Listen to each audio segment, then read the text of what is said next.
Welcome to Digital Marketing That Puts People First, brought to you by The Online Co, where we believe the best way to help businesses grow is to do exactly that, put people first. I'm James Parnwell, and in this episode we have Beth and Lucy from Hope Media.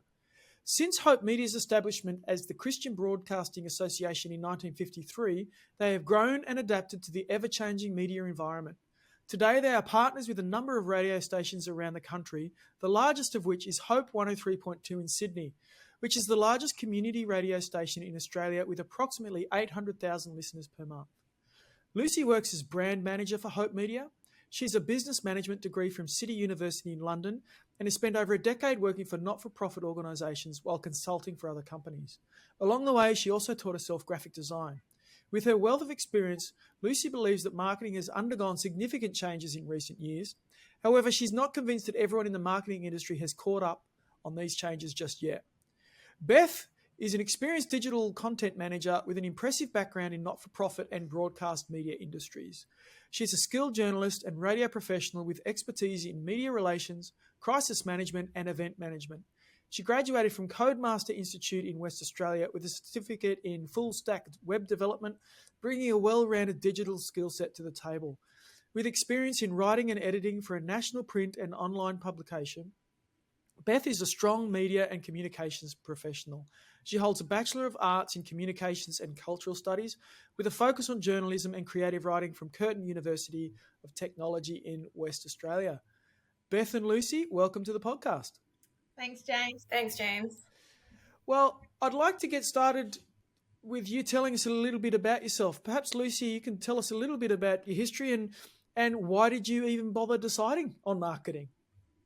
That's a great question, because at one point in my university degree, I think I had a existential crisis about the ethics of marketing, and I think I very nearly left the industry entirely. So I went to university and did a business management degree with a focus on marketing, but I was very unconvinced about the type of marketing that was out there at the time, especially for not-for-profits. There was a significant amount of emotional fatigue and possible manipulation in the advertising that was happening.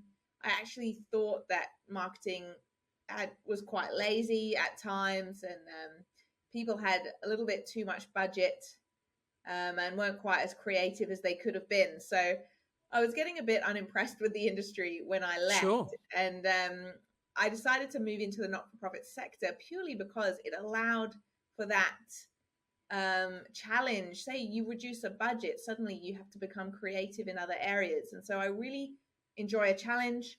I really enjoy looking at things differently. I love the fact that marketing is communicating the right thing to the right person at the right time. And I think that you have to be able to read people really well to do that.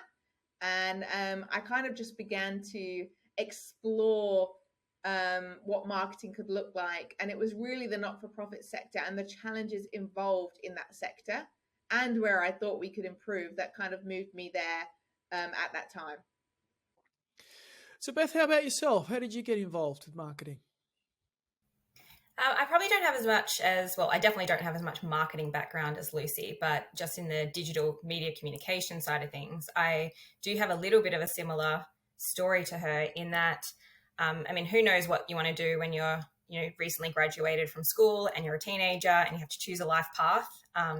So I wanted to be an author actually, but I was smart enough to know I couldn't become an author immediately. So I thought that I would I'd study journalism, because I was like, well, I get to write and I get paid if I can get a job. And I was fortunate enough to get a job immediately at a state newspaper. However, I did start when newspaper print journalism was on the decline. So that was probably not so smart a decision. But I got to see the rise of social media from the very beginning. And I think, a bit similar with Lucy, a bit like I kind of went in a bit naive to commercial media, thinking that I guess all journalists, we want to change the world with our writing. And then you end up writing celebrity and dog stories and, not so much of all the really You have to pay the hard-hitting bills. things. Yeah. Exactly. And I think, and I do remember watching social media and online journalism take over from the print revenue. And so we all were in a time where redundancies across Australia in print journalism was happening, not just week by week and day by day and individual. It was, a newspaper was cutting 500 people, organisation was cutting 200 people. It was a bit of a depressing time. Brutal. Yeah. Yeah. And I was just starting my career. So I think how I got into it is, one, I got heaps of marketing experience because it was for a major media corporation. You got that by default. They expected you to learn whatever you had to learn. I remember when Facebook came in, and all of a sudden they were like, all right, you all have to go to a workshop to learn how to send photos from your Nokia mobile to the editor when a story comes through. And we were actually all horrified because we were like, well, that's the photojournalist job. We're writers, and so I think it was like along the way, they just kept teaching us things that we were learning by accident that now people natively know. Right. And in the beginning of Facebook pages to market a business. And for us, it was like we had lots of different publications within the paper, and then they all had to have their separate Facebook pages.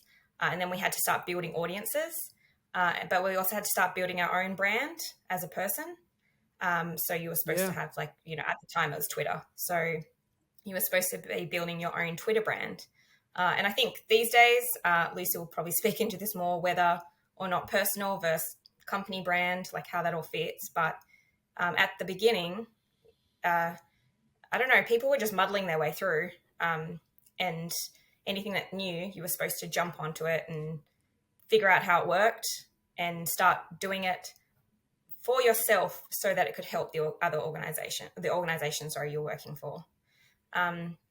So I think, just in the beginnings, I wanted to be a writer, and I kind of fell into loving online media. I remember when they launched their website and you started to get to write for online. And I just loved the fact that at that time they used to have comments below the stories, and you got to interact in real time with audience. Whereas if it was a newspaper, you had to wait for them to write a letter to the editor, they'd print it, maybe you'd get a phone call of abuse, I don't know. But I loved how immediate online was and how you could fix things if you needed to. You could put up stories immediately. And so I think from there as well, that was where like a love of digital media started, and just grew into all the different, whichever media space I've been in, it's always been digital first. As a passion. So it's interesting when I talk to marketing people that some people come from a comms background and other people come from a tech background, or the other is kind of a business background. And you guys seem to have quite a mixture of all of the above. So Beth, you've done a Bachelor of Arts in Communications, but you've done web dev as well. But Lucy, you've done business with marketing. And then you guys are now working together. So you've got quite diverse backgrounds, and the unifying thing is potentially not for profit.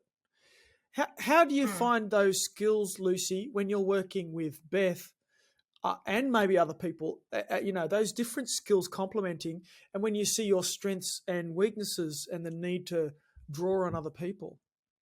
I think myself and Beth, we're really fortunate in the way that we work together, because our skills are complementary, but actually don't necessarily overlap always. And as a result of that, we really respect the skill sets that the other people come from. I will be getting something ready to create into a campaign, and I will definitely say, Beth, okay, could you check my grammar? Because Beth comes from a communication background, and always gives me some fun facts about what I've missed out or didn't know about grammar in general. But that's That she on a didn't ask very for.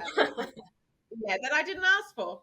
So that's on a very basic level. But I think when you come from different backgrounds, you actually end up finding that your skills are complementary.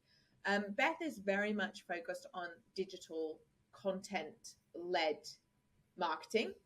And I'm very much focused on brand marketing, more of an overview, possibly maybe even a slightly bigger picture.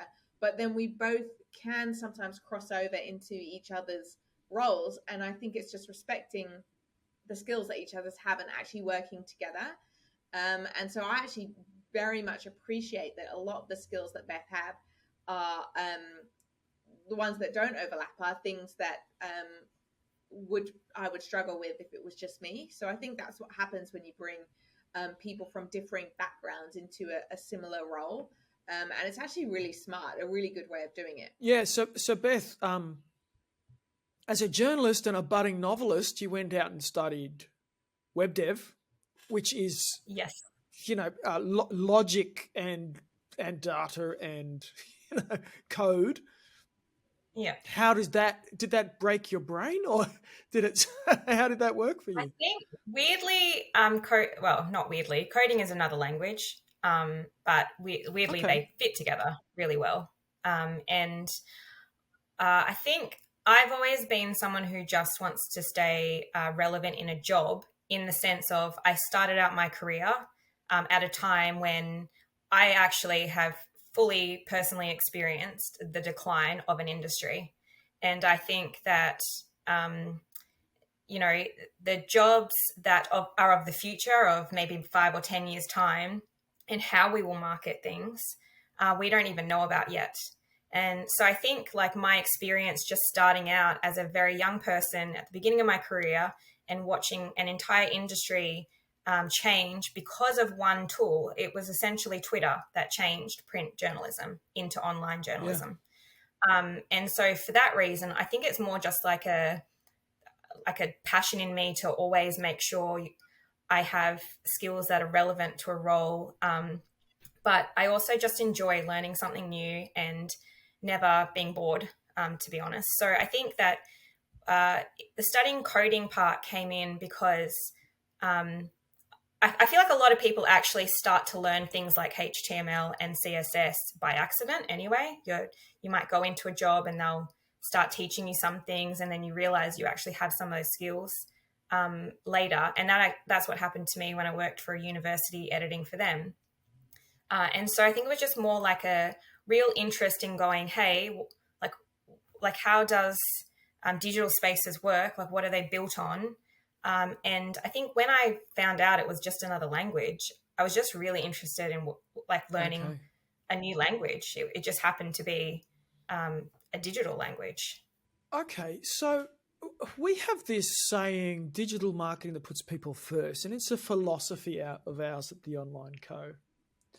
What does marketing and people and that, the ethics of that mean to you, Lucy? It's actually everything. I think one of the biggest shifts and transitions in marketing over probably the last 20 years is we started off marketing, working out what we wanted to say to people and then saying it. What did we want them to hear? And then we started communicating that in whatever way we could. For a lot of the old school marketing campaigns, you have this manifesto that you're sharing about who you are with the world. But we live in the world, and the world started to shift with the internet and everything else coming on board. Suddenly we have the informed consumer model, which essentially is anything. Don't just tell someone who you are and expect them to believe it. If people want to know something about your organization, they're going to find out about your organization. It's called the internet, and we live in the world of information overload. So suddenly we're no longer in a space where we as marketers get to control the narrative in the same way as it used to be. So it's a big shift, massive shift, and it's a shift over a period of time. But think about that. And I mean, James, you're in marketing, you know this very, very well. Suddenly you're no longer framing your story to in its perfect way. You're actually opening the doors to who your organization is, allowing people to see who you are and connecting with people in a different way. And suddenly you're going, okay, what is it you know about us? You know who we are. Now you want to know something more specific. So it's my job to learn a fair amount about you, just like you've learned about me. And the level of connection between organizations and you and the person you're marketing to has shifted completely. Now you are having to go onto a deeper level. Now a flyer with your top 5 points of who you are doesn't really cut it. There's a level of authenticity required in marketing that took a while for some people to catch on. And so it's all about the people. Like, if you don't know the people that you're talking to the way that they know you, you're already behind the 8 ball, quite considerably behind the 8 ball. And that's going to need to shift if you want to communicate the right thing to the right person at the right time. You're going to need to know them. And so marketing has shifted more and more into that space. And I think that's a really good thing, because you're bringing in another skill set within marketing. And that's not just communicating me talking to you, that's me listening to you as well. And when you say digital marketing that puts people first, absolutely that. It's like, who are these people? What are their interests? Are we someone who could get on and communicate? Okay, let's begin to build a relationship with this community. And so that's where I believe it's really important. Yeah, so it used to be you're standing on top of a building with a loudhailer yelling at people, and now you're standing on the street corner chatting with people. It's shifted so completely. And if you go back and, look at old school marketing campaigns and the way companies used to interact with people pre-social media, and social media, which I'm sure Beth will also reference, a whole nother world of marketing. But pre all of that, that's the way that marketing used to be. No wonder people didn't really like us. We were a bit annoying. You mentioned right at the start around that you were concerned about the ethics of marketing. And is that what it was? It was partly that. It was partly, just like very not self-aware about their marketing space in the world or in business. But it was also they brought in a lot of psychology elements into marketing. Okay, let's work out, needs versus wants. Let's get people to want this or move into this space or that. And when I started studying, it was pre the GFC, we were in more of a consumerist culture than we are currently in. We're shifting to a more sustainable, trying to live in a more sustainable way. And we were a bit back then, but we're much more into that space now. And just ethically, there was a level of manipulation involved in trying to persuade people to do something that they didn't necessarily want to do before you started talking to them. That was probably more the ethics I'm speaking about in marketing. It was unnecessary, because if you knew what they really wanted, you could provide that. But that wasn't the way that we used to do it as much. I think you put your finger on it there. If you're ever trying to convince someone to do something they don't want to do, you got a problem. Beyond a boundary. And I wasn't sure realistically in real life how many times I'd have to do that in my job. But I just think, like, if you're shouting off a building, if your only avenue is to shout off the building and just hope some of it drops, some of your message, compared to today, where you can pick a very specific platform to reach a very specific audience. Like, I do think our tools these days are so much more specific, which then means we see more specific results. And so companies can be very happy or unhappy with the results, because we've actually only targeted the people that we're supposed to target. So I do think, like, they had a little bit of a harder job back in the day of just well, we'll put the megaphone out there. So, Beth, that did mean, with the megaphone, it means you might be talking to 1,000 people down, on the street, and 950 of them are the wrong person. Absolutely. And this is what television advertising was. I'm advertising insurance. Well, print advertising, television, radio. Yeah, I'm advertising insurance to children. Yes. Because kids are watching that show. It's like it's so much wastage. But when you add to that, it's also top of line sort of, this is what we do, this is who we are. Not a lot of call to action and not a lot of detail. It's just, hey, here we are, which is fine. It's just not nuanced. It's not educating, and it's not engaging and necessarily pulling many leads at the bottom of the funnel. You haven't really put people first in that process. No. And what you're saying, Beth, is that we now have technology that not only allows us to say the right things, but we can talk to the right people. Absolutely. Yeah, so I think marketing had to have gotten smarter, because in print days, you paid for a full page ad, for example, in the first top 10 pages, because a lot of things were based on assumption. We assumed that everyone would get through the first 10 pages of a newspaper, but when you delivered them to the door of homes every weekend, we didn't know if people even grabbed and took them inside or threw them in the bin or opened them, or a lot of things were made on assumptions. And the reason that the print to online revenue even closed at all, that gap closed and print declined and digital advertising started rising, was because companies who wanted their ads to be seen by specific audiences were all of a sudden being given real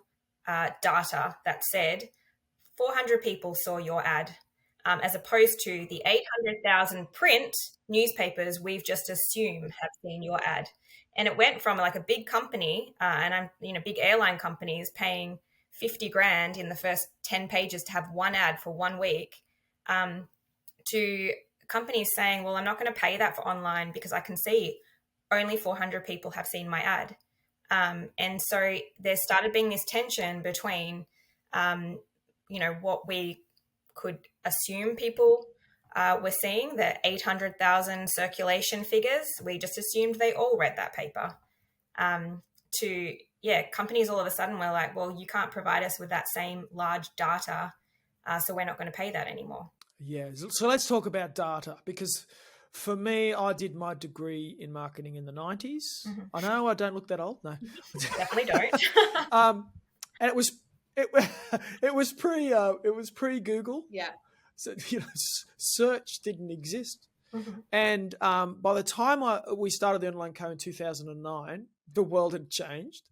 And because I love marketing, but then I was like, oh, real-time data, actual numbers of leads, actual numbers of impressions, and actual numbers of people that have come to my website. It was like two halves of a whole click together. And I'm like, marketing's good, but digital marketing's awesome, because of data. Yeah, it changed everything. I remember once when I was studying a little bit about Facebook, when it brought out more of it, because it didn't exist when I was first at uni, and then when I think it had just started to come out, and then it said, they're going to be advertising, and I had to write a paper on how I imagined Facebook would use advertising in its future, because it was just so new. And I remember having to write this paper at uni, but I do also remember much later studying a little bit about their advertising and big data. They just brought out this ability to really drill down in the way that users, like, to a specific user. And to prove this point, the person that was showing us the tutorial, he literally targeted specifically each one of us with our own advert, even though 30 of us were in a room, and to show us how easy it was to target specifically one person. So narrowing down our things, we've been seeing an advert for over 3 days on our social channels, which we were the only ones seeing it, because that's how he'd set it up to show us that's how it could work. And we went, what? Well, that's got a scary 100%. Side to it. And Facebook has walked back a long way from. You remember that? And so is Google. Yeah. The good old bad old days. So true. Beth, one of your mottos is data is key. In fact, Lucy was suggesting you should get a T-shirt made out of saying data is key. You spend a fair bit of time in data these days? Yes, I I have a permanent data tab open. But I think I wasn't Yeah. always this way either. I think I did learn the hard way. I think because, again, like you both, I grew up and studied and started learning when data wasn't available. And so I do think a lot of things were by, what you were told or intuition and I don't think that necessarily those things those things definitely don't get cancelled out because of data. If anything, data strengthens, your kind of base thought, or it confirms if the audience want what you're providing them. And, I think there's still a long way for a lot of people in workplaces in general when it comes to data. I still think the thinking is a lot of like, well, I feel this way, so I feel like other people will feel this way about the message or the story we're trying to portray. And then if you actually go and look at the data, it just never lies. That's the thing, is that we have done surveys before where people have told us what their interest areas are, and then we've matched it against data that we've received. And it's funny how sometimes people are quite aspirational as to their interest areas and what they wish their interest areas were, which is always news and politics and, family and relationships. But in the background, all these guilty pleasures of entertainment TV and reality TV and celebrity culture, it always dominates. So, which is fine. We can all tell ourselves these little stories. But I think it's, when you talk about putting people first, what we present to people is not about us. Like, we come and we work in a organization for a time, and with that organization's mission and that organization's content. And so how do you get that out to the right people, and how do you tell that story in the right way? How you tell it to a 18, 20-year-old is going to be very different how you tell it to a 50, 55-year-old. And then everyone in between. And so data just breaks it down for you. It tells you exactly, the demographic, the age groups, the location they're in. It tells you the actual content they're clicking on. And not in a, we at Hope try to be as non-invasive, and we don't track any specifics, but we go look at the data so that we go, if it's all faith stories that our audience are wanting, then provide those things, rather than, we've got some own special interests areas that we're like, oh, these are just our passion projects and we want to force these onto people. And it was the same with platforms and marketing in general, that instead of trying to make the platforms you want to work for the people, be on the platforms they're already on and that are already working. And they will change over time. Who's on MySpace now? There's no point trying to put all your resources into MySpace if no one's there, but you're still trying to make it happen. And then the rising one. I wonder if my kids know what MySpace is. They'll probably come to you one day. They'll probably come to you one day and say, "I've got this really good idea to add music to social media." Done that. And they're all wearing the 90s clothes and loving Friends again anyway. So, I mean, maybe they'll bring MySpace back. You never know. Yeah, that's a very interesting idea. We'd be pushing 20 years now. Maybe it's due for a resurgence. It could be. You were talking actually there, Beth, about testing assumptions. Mm-hmm. You've got this idea, and the thing that I like, well, I assume everyone likes that, but that's often not true. But there might be a large group of people that like the same things I like. But digital, Lucy, allows you to go, I'm going to push that out, and I'm going to get slapped in the face if I'm wrong very fast. Or if I'm right, hooray. I think it can be very, especially if you are kind of someone who's like, I think you have a really good idea in marketing, for example. You're like, this could be a really good campaign. This could really work. And you formulate that campaign based on a couple of assumptions, and then you go to the data, the digital data. I'll say to Beth, okay, can we pull data on this? And she'll just be like, it's just I know this is what we think our people are doing, but this is not actually what our people are doing. And you have to make a choice then as a marketer to go down the path of being data driven, or saying like, no, this could work. Let's see if we can expand how people are exploring this. And often I think data is really important and we have to use it well. But I think digital, especially in digital, I think that there are ways that you can combine that with expertise and intuition that you already have. And I think that's when you come up with really, really good campaigns. Because we have a mission and a vision statement here in our organization. Now, sometimes what people are looking for and saying that they're looking for, and what's highest on their um, thing that they want, isn't necessarily aligned or part of our specific mission and vision. So even though we know that's the thing people are looking for the most, we might still not push that because we're trying to. So the key is to not make assumptions, and the key is to bring in this data, but you also have to bring in your extensive knowledge of your mission and organization, because in digital, otherwise every single thing that anyone does on digital will be the same, because a lot of the data we're getting is very similar. So you still bring your unique story and your unique message and your unique contribution to the space, but you tie it in and align it with the data that you're getting on a day-to-day basis. So you kind of bringing the two together, if that makes sense.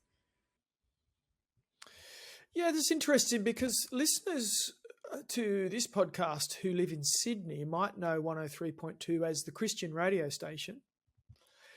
However, roughly 40% of your listeners profess to not have a faith. It's very interesting. And then when we're talking about marketing, you're saying that there's this data that might say people want to talk about this, and we don't all want to do the same thing. Part of marketing is a point of difference. There's this saying, you're meant to zig when everyone else is zagging. And in the radio industry, everyone's doing the shock jock thing, and you guys are doing wholesome content. And a large proportion, I mean, we're talking 300,000 plus people per month, are listening to your content that don't share your beliefs. Yeah. It's massive. So how does that align?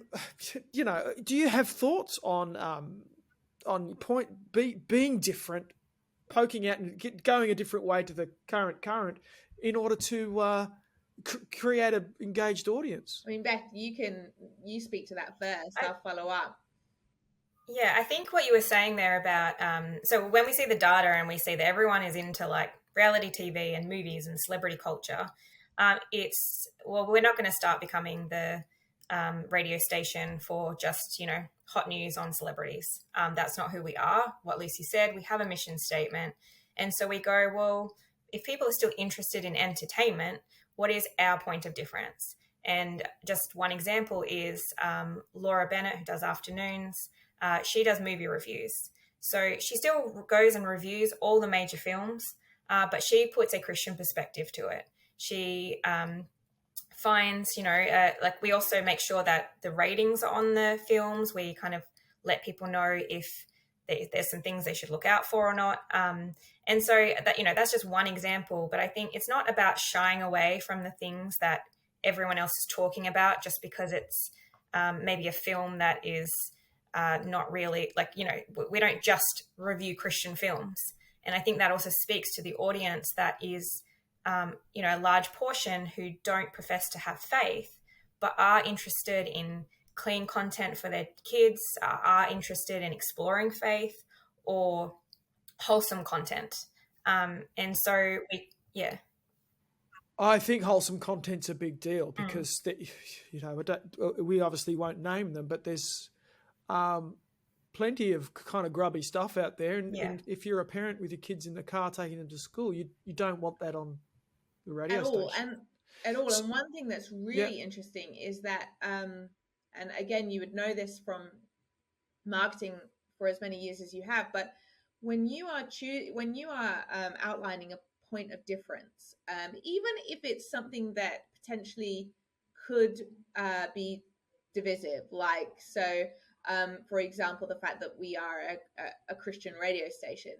When you outline that at the very beginning, that doesn't have to remove or reduce the option for other people to come, connect, join in, and give space for that. But sometimes if you don't have any point of difference or positioning at all, and you try and be something for every single person, you end up not having any real real connection or with your community at all. So normally people are actually absolutely fine if you just state, very honestly and authentically, this is who we are, but we're for everyone. So please come, connect, be a part of what we do. And so a big mistake some people can make in marketing is trying not to state who they are because they're worried that someone might not like it. But you end up actually having the opposite happen, and no one likes you. Yeah. No one likes you because you don't stand for anything. Yeah, you're like potato soup. You're just kind of bland and beige and got no flavour. It sounds counterintuitive, but it's often the way that it works. Yeah, and what it does, because we keep coming back to this ethics point, you're allowing people to opt in because you're clear, but you're allowing people to opt out. Absolutely. Yes. So I don't like this. I don't want to engage with it. That's no worries. I do like this. I'm going to opt in. Well, you're welcome. Yeah. And healthy marketing is probably like that. Yeah. Whether you're a lawyer or an electrician or whatever it is you do, to say, hey, this is who we are. This is who we stand for. Come and join us or not. Yeah. True. I've heard it said that your business might be more defined by who you're not appealing to than who you are. Sometimes that's an interesting perspective. And I think in this day and age as well, we're also tired of being tricked and scammed, and we just want transparency. Yes. And I think, the opt-in, opt-out part, I think we just appreciate it because we're like, well, they are, they're very clear about who they are. So, no one's being forced to listen to Hope, for example. But we're very passionate about making sure that we're transparent about who we are. And when we provide content, we try to make sure we're as transparent as possible about, the actual content and what people are about to consume in whatever form, whether it's entertainment or devotions, or we never try to trick anyone into reading it. Absolutely. Or watching or listening. No. So the problem with clickbait is essentially it backfires you in the long term. You get a short term click, and a long term sort of disaffected user is like, oh, them again. I'm not. We try and filter every piece of content that we put up digitally, and Beth is someone who monitors that very closely through our mission and value statements. And if they don't align with that, we don't put them up, even if it could get us very quickly to go viral in one area. And that is because consistency over a long period of time, if you are who you say you are, that actually has significant amount of standing in the industry that we're in, even more than it used to be. So it's very important to have that level of integrity in the long term. Because people respect that.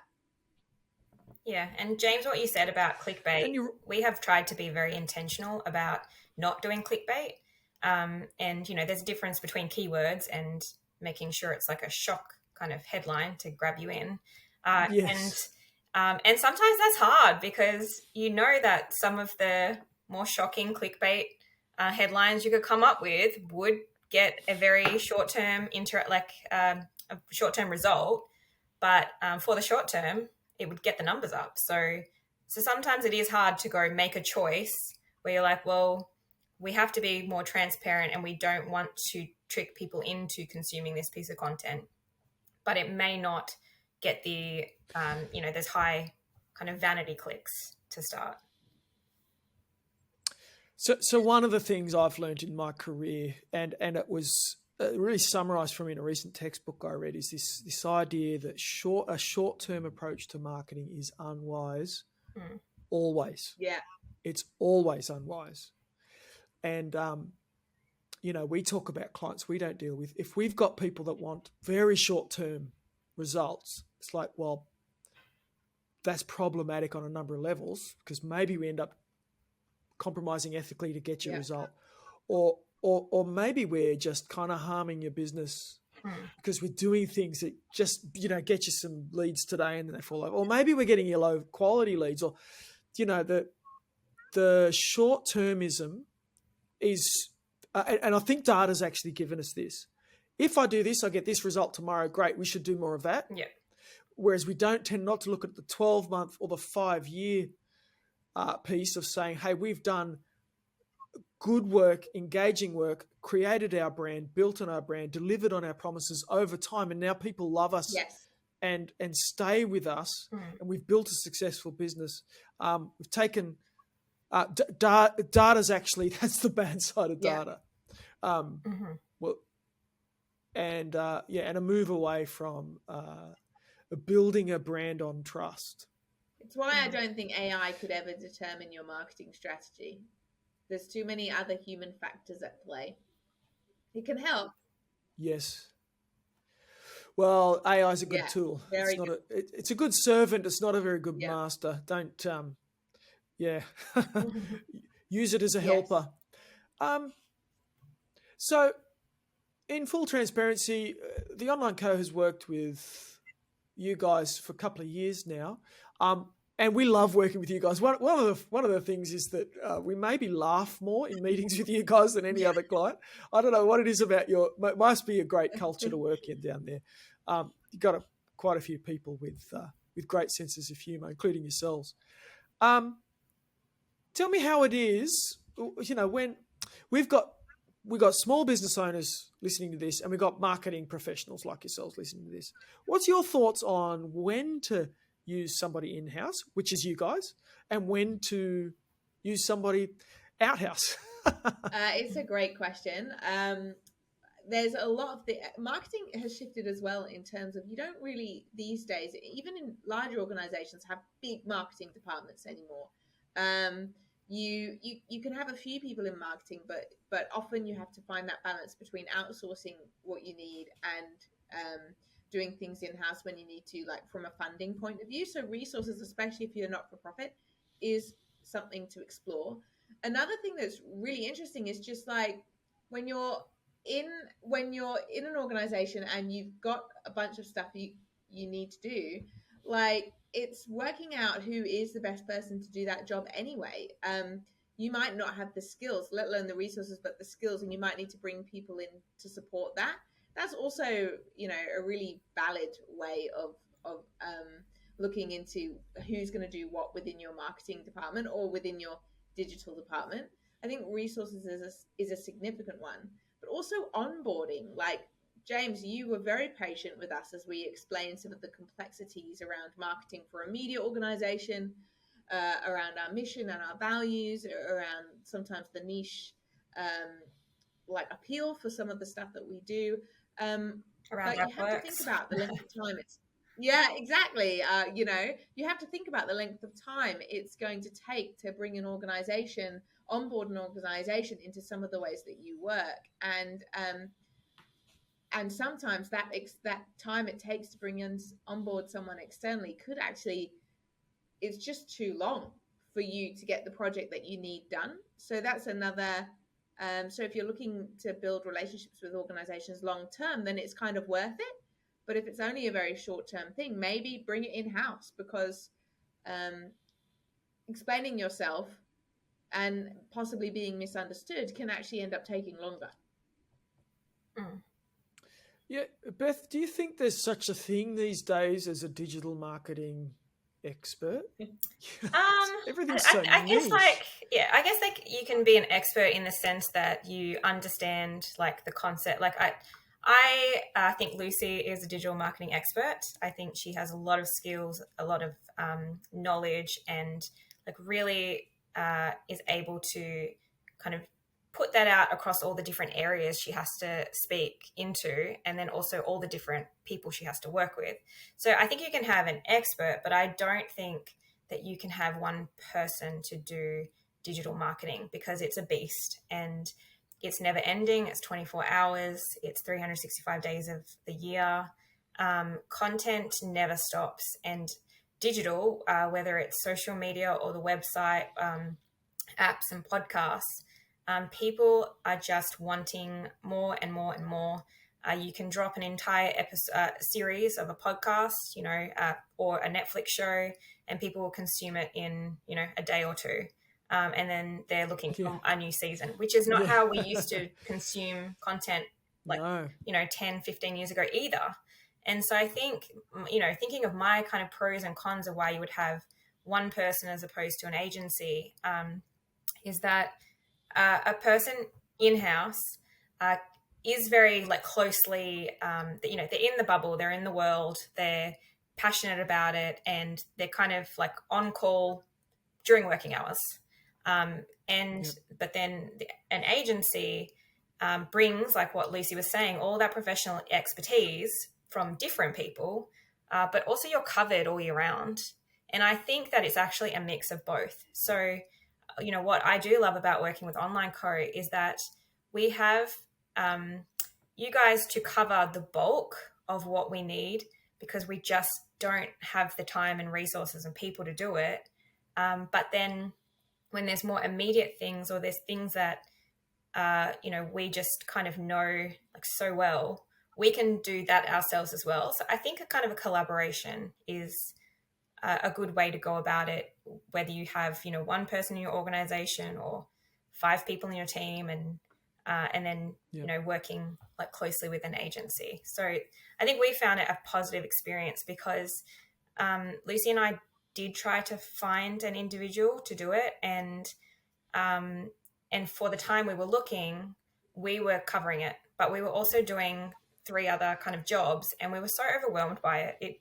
It's so time consuming to try and cover every platform you think you should be on. So I feel like that burden is gone away now. Yeah. That's my question around an expert. So I think if I was to summarize, there's a fractional element of hiring an agency. So you're not hiring a full-time person. You're hiring somebody for a few hours a month who has the skill to go in and make a Google AdWords campaign or a social posting campaign top notch, but they don't need a full-time wage to do that. But then there's the expertise in terms of, the Google algorithm is changing all the time, and you can't be on top of the Google algorithm plus the Pinterest algorithm plus the Facebook plus the Instagram. You just can't be on top of all of that. I think that's where you start to find yourself under the desk, as you all of that realization of, I'm not keeping up, and this is, are we reaching anybody? And you're going well 1 second, and then you like fail the next minute. It's a roller coaster trying to do it on your own, I think.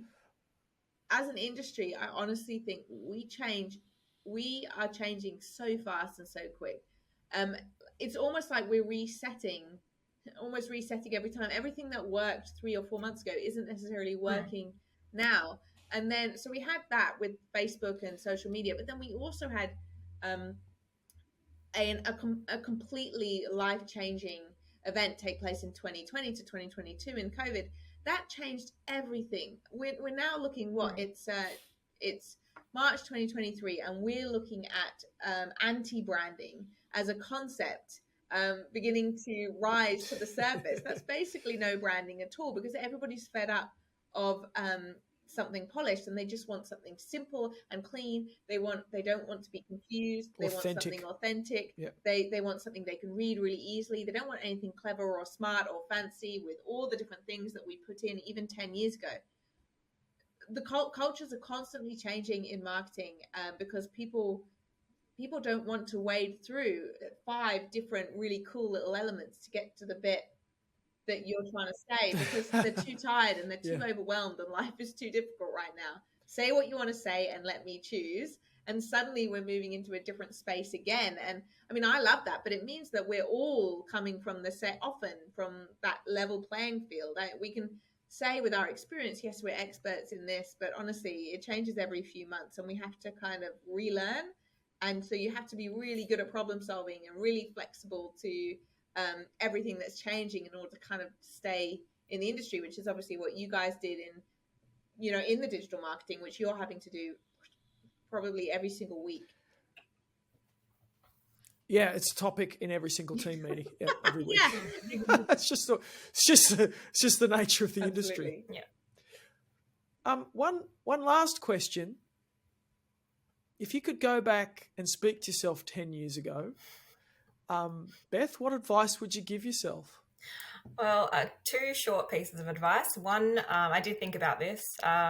One was don't write status updates that no one's interested in, because back in the day, Facebook used to ask you, how are you feeling or what are you doing? And we used to write the most mundane, random things. So glad that stopped.